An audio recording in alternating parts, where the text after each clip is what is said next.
Le syndrome de West, c'est une épilepsie rare.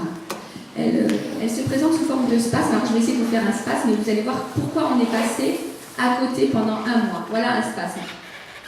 Voilà, c'est tout. C'est le spasme de West chez Émilie au tout début. C'est juste ça.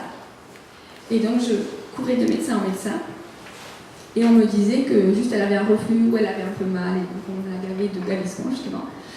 Et voilà, de plein d'autres médicaments. Et jusqu'à ce qu'un jour elle convulse réellement. Donc ça nous a emmenés aux urgences. Le syndrome de West, il a plusieurs étiologies. L'étiologie, c'est l'origine. Il peut être le symptôme d'une malformation cérébrale, c'est le cas chez Émilie. Et il peut être aussi idiopathique, c'est-à-dire qu'on n'a pas de connaissances biologiques ni d'indication d'origine biologique ou physiologique pour ces spasmes. Et le plus souvent, quand il est idiopathique, il disparaît ensuite. Il laisse quelques séquelles de développement, mais qui ne sont que du retard de développement, donc ça se rattrape. Chez Émilie, c'est vraiment... ça l'a rebooté, c'est-à-dire que le syndrome de West l'a remis à plat. Elle est redevenue nouveau-née. Donc, elle était un bébé chiffon, en fait, après ses premières crises.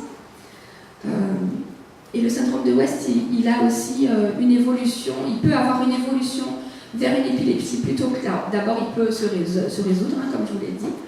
Il peut aussi avoir une évolution vers une épilepsie plus classique, à type de myoclonie, qui se soigne relativement bien. Et il peut avoir une évolution vers une épilepsie pharmacorésistante et polymorphe. Pharmacorésistante, ça veut dire que c'est très compliqué de la soigner parce qu'au fur et à mesure, il résiste aux médicaments qu'on lui propose. Et polymorphe, ça veut dire que c'est plus seulement des spasmes, mais c'est des spasmes, plus des myoclonies, plus des absences, plus toutes sortes de crises d'épilepsie. Et c'est bien évidemment là-dessus que nous sommes partis. Donc Émilie maintenant, elle a les noces gastriques. Donc en recherchant l'origine du syndrome de West, on est tombé sur la lysencéphalie, c'est-à-dire que Émilie, elle a un cerveau lisse, là on voit bien, c'est son cerveau, ici. À 6 mois, donc elle avait juste ces deux sillons, le sillon médian, et c'est tout. Ici, vous ne voyez pas très bien, mais il y a plein de petites scissures comme ça, et qui fait en fait de la surface utile. Le cerveau il est tout lissé pour avoir de la surface utile à se développer. Émilie, elle est au bout du bout déjà, puisqu'elle peut pas, elle n'a pas de blessure à développer. Et d'autre part, elle a donc là, on le voit très bien, des ventricules qui sont très dilatés. Et juste au passage, normalement, ces ventricules-là, ils auraient dû être visibles intra-hétéro. C'est normalement un signe d'appel pour faire une IRM fétale à l'échographie, mais chez elle, ils étaient normaux intra-hétéro, bien sûr. Et donc, du coup, là, on voit bien l'incapacité du cerveau à se développer plus. D'autre part, dans la lysencéphalie, au lieu d'avoir 6 couches corticales, il n'en a que 4. Et là, on ne le voit pas très bien non plus, mais la substance grise mange énormément. Il y a très peu de substance blanche dans les lysencéphalies, donc très peu de possibilités d'évolution, de développer d'autres neurones encore. Donc on peut comprendre que tout est si mal structuré que toutes les aires du développement sont atteintes. C'est-à-dire que le développement moteur, le développement psychomoteur, c'est-à-dire la relation entre les gestes et la signification des gestes, ainsi que le développement cognitif. Donc avec une lysencéphalie, on est polyhandicapé.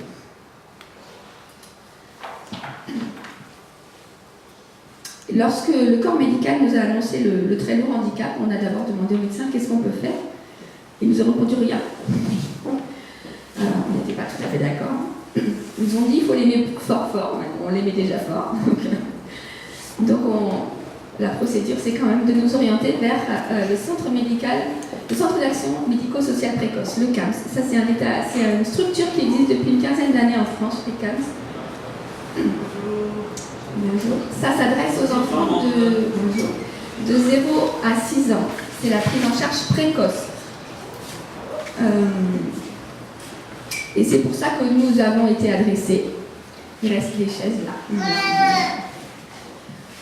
Donc on est allé au CAMS où il y a eu un bilan de proposé et aujourd'hui, Émilie a 3 heures de rééducation réparties sur les 5 jours de 3 heures et un groupe de 1 heure répartis sur les 5 jours de la semaine. également 2 séances d'orthophonie à Albi par semaine. Et ce sont donc 6 à 7 rendez-vous hebdomadaires qu'Émilie honore chaque semaine, avec un total de 250 km par semaine de trajet. Donc on s'est penché un peu plus sur cette fameuse lysencéphalie et j'ai tapé sur internet, dites-moi que personne ne l'aurait fait, lysencéphalie. Et je suis tombée sur une association qui s'appelle Honorine Lève-toi. Et Honorine, cette petite fille là qui a 8 ans maintenant, elle a une lysencéphalie. Elle a un développement relativement similaire à Émilie. Donc j'ai contacté sa maman. Et elle nous a dit que les médecins leur avaient dit à peu près tenu le même langage, c'est-à-dire il n'y a pas grand-chose à faire, on va vous proposer le CAMS, il faudra faire de la kiné, de la psychomotricité, de l'orthophonie, de l'orthopsie et tout quanti. Mais eux, ils s'étaient orientés vers l'éducation cognitive qu'ils avaient découvert lors d'un séjour dans le centre de la France, à Pouilly-sur-Loire, au premier centre d'éducation cognitive en France. Et ils y ont passé 6 semaines. Et le changement a été tellement radical sur l'évolution de Honorine qu'ils ont décidé de construire un centre, de créer un centre chez eux à Bayeux. Et donc voilà 4 ans qu'Honorine bénéficie d'éducation conductive et vous voyez, elle est très heureuse au milieu de sa famille et surtout elle commence à avoir un degré d'autonomie intéressant pour évoluer dans son entourage et dans son quotidien sans beaucoup d'adaptation. Elle n'a pas de siège coque, elle n'a pas de verticalisateur, ce sont que des chromos, mais grosso modo, c'est mon univers, c'est-à-dire que chez moi, il y a une pièce entière qui est dévouée à Émilie avec tout un tas d'appareillages, parce qu'au CAMS, on appareille énormément. En éducation cognitive, on n'appareille pas. Donc voilà, on a rencontré Honorine, on est allé chez eux plusieurs fois, et on a commencé à aller faire un stage là-haut, à Bayeux. Émilie est donc, voilà, premier stage d'Émilie à Bayeux. Et donc c'était très émouvant. C'est la première fois que j'ai vu ma fille faire des choses normales, entre guillemets. C'est-à-dire que je la voyais tout d'un coup, là elle attrape un verre, c'est très rigolo la façon dont elle le fait parce qu'elle ne sait pas du tout ce que c'est. Parce que moi ça m'avait jamais traversé l'esprit de lui donner un verre, de mettre un verre dans les mains. Mais en tout cas elle a commencé voilà, à apprendre à boire au verre, à lire des livres, apprendre à se tenir debout. Et ça, ce sont plein d'exercices de psychomotricité qui sont importants parce que relier les 2 mains, ça veut dire relier les 2 hémisphères. Et bref, donc, tout plein de situations dans la vie qui m'ont fait vraiment verser ma larmichette un peu, mais surtout voir Émilie dans une situation de compétence.